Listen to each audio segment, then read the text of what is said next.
Welcome to the dark side of chemistry, where we introduce you to the scariest substance on Earth, chlorine trifluoride. This chemical compound has a reputation that would make even the bravest of scientists shudder. Highly reactive, corrosive, and toxic. These are just a few of the words used to describe this potent oxidizer. And it's not just its nature that's frightening, but its effects too are the stuff of nightmares. Ready to dive into the unsettling world of chlorine trifluoride? Brace yourselves. Chlorine trifluoride, known among chemists as ClF3, is an interhalogen compound. Interhalogen compounds, if you're not already familiar, are essentially halogens bonded to other halogens. In the case of ClF3, we have one chlorine atom holding hands with three fluorine atoms. Now, the fascinating part about this molecular bonding is that it leads to an incredibly potent compound. How potent, you ask? Well, let's just say that ClF3 is not the type of chemical you'd want to invite to a party. It's highly reactive, fiercely corrosive, and dangerously toxic. Let's break that down a bit. When we say that something is reactive, it means that it's eager to interact with other substances. And boy, is ClF3 eager. It's like that one friend who never turns down an invitation to mingle. But unlike that friend, ClF3's interactions often lead to explosive results. As for being corrosive, think of ClF3 as the ultimate rust creator.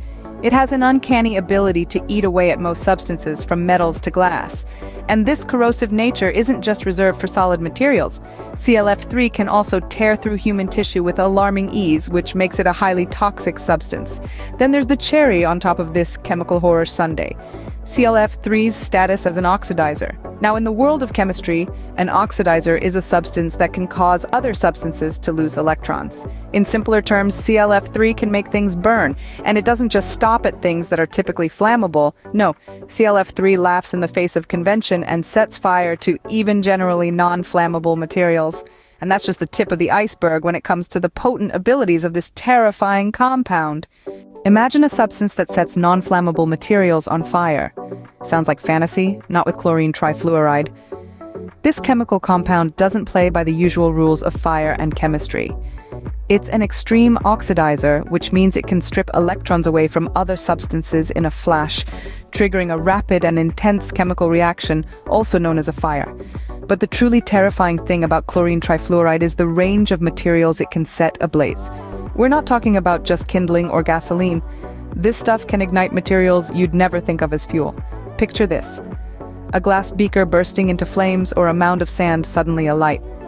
Even asbestos, a material known for its fire resistance, can't stand up to chlorine trifluoride. It's an indiscriminate arsonist, setting fire to almost anything in its path. Now you might be thinking, well, if it catches fire, we can just put it out, right? Not so fast. The usual methods of firefighting are virtually useless against a chlorine trifluoride blaze. Water? It just makes things worse. Fire extinguisher? Not a chance.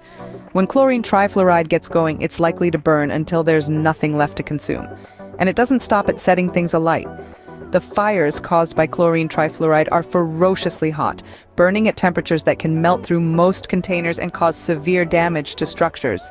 The flames are also intensely bright and produce a large amount of toxic fumes, creating a dangerous situation for anyone in the vicinity. But remember, this isn't some far-fetched scenario. This is the reality of dealing with chlorine trifluoride. It's a substance that demands the utmost respect and caution. Its extreme reactivity and ability to ignite materials that are normally considered non-flammable make it a unique and formidable substance. Indeed, chlorine trifluoride doesn't distinguish between what should and shouldn't burn. Water, the universal solvent, the extinguisher of fires, meets its match in chlorine trifluoride. Now, let's imagine a drop of water falling into a pool of chlorine trifluoride. What do you think happens? A gentle sizzle, perhaps? A gentle reaction? Not quite. Instead, there's a violent explosive reaction. That's right, chlorine trifluoride reacts explosively with water, releasing a mix of corrosive and toxic acids. The moment water comes into contact with chlorine trifluoride, it decomposes into a cocktail of hydrochloric acid and hydrofluoric acid. These are not your everyday acids. Hydrochloric acid, for instance, is corrosive to the eyes, skin, and mucous membranes. Accidental ingestion or inhalation can cause respiratory distress and even pulmonary edema in severe cases. The other byproduct, hydrofluoric acid, is no less menacing. It's a contact poison, which means it can cause severe burns and injury upon contact with skin. It is particularly dangerous because, unlike other acids, it doesn't trigger an immediate pain response, allowing for deeper tissue damage before the injury is noticed. But wait, there's more. Alongside these acids, chlorine trifluoride also releases a toxic cloud of fumes. These fumes are corrosive to lung tissue, posing a significant hazard if inhaled. This is especially concerning as chlorine trifluoride is heavier than air, meaning these fumes tend to stay close to the ground, making them more likely to be inhaled. So, what we have is a substance that reacts explosively with water, releasing a mix of highly corrosive acids and toxic fumes. A substance that can cause severe burns, respiratory distress, and even death. A substance that can't be put out with water because it literally sets water on fire. Now remember when I said that water is the universal solvent, the extinguisher of fires? Well, when it comes to chlorine trifluoride, water is not just powerless, it's fuel to the fire. And that's quite a terrifying thought, isn't it? In the face of chlorine trifluoride, even water, the symbol of life and purity, is rendered helpless. Where water fails, so does hope. Scene script. Handling chlorine trifluoride is like dancing with a ticking time bomb. Chlorine trifluoride, this volatile and perilously reactive compound, requires extreme caution when handled or transported. But why is it so perilous? It's down to its sensitivity to shock and friction. A sudden jolt, a vigorous shake, and chlorine trifluoride can explosively decompose. It's like a temperamental diva, demanding care and delicacy, or else it'll throw a tantrum of catastrophic proportions. Transporting chlorine trifluoride is fraught with challenges. Imagine, if you will, trying to carry a bubble made of glass across a minefield. One wrong step, one minor mishap, and boom, it's that precarious. The phrase safe handling and chlorine trifluoride seem to be strange bedfellows. The smallest mistake in handling this substance can easily prove deadly. But why can't we just store it in something safe and robust? Surely there must be a material that can contain this dangerous diva. Well, that's the problem. There are no known materials that can safely contain or transport chlorine trifluoride. It's like a rebellious teenager, refusing to play nice with any container we might choose. Its hypergolic reactions with materials make it a risk any time it is handled. Few places in the world even dare to accept shipments of this material. Those that do require specially approved containers designed to minimize shock and friction. It's a bit like transporting a wild tiger. You need a cage that's strong enough to contain it, yet designed in such a way that you won't provoke it. So while the dance with chlorine trifluoride is dangerous and fraught with peril, it is not impossible.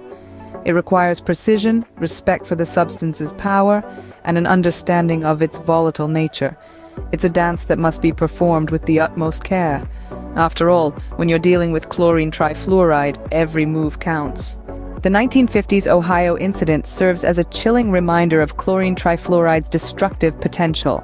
In this unfortunate event, a 1-ton steel container of this terrifying compound was externally heated, resulting in a catastrophic explosion. This wasn't just a small bang, mind you. The blast was so intense that it ranks among the largest non-nuclear explosions in history.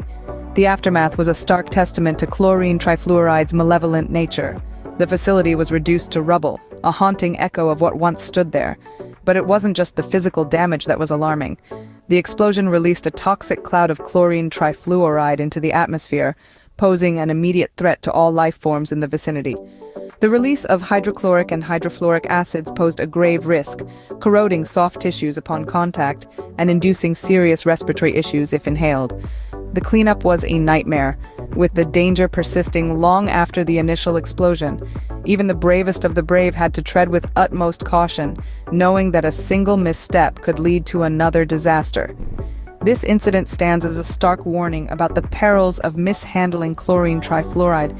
It's a reminder of the respect we must show towards such powerful substances, understanding their potential for devastation, and taking every possible measure to ensure they're handled with extreme care. An incident that echoes the terrifying power of chlorine trifluoride to this day.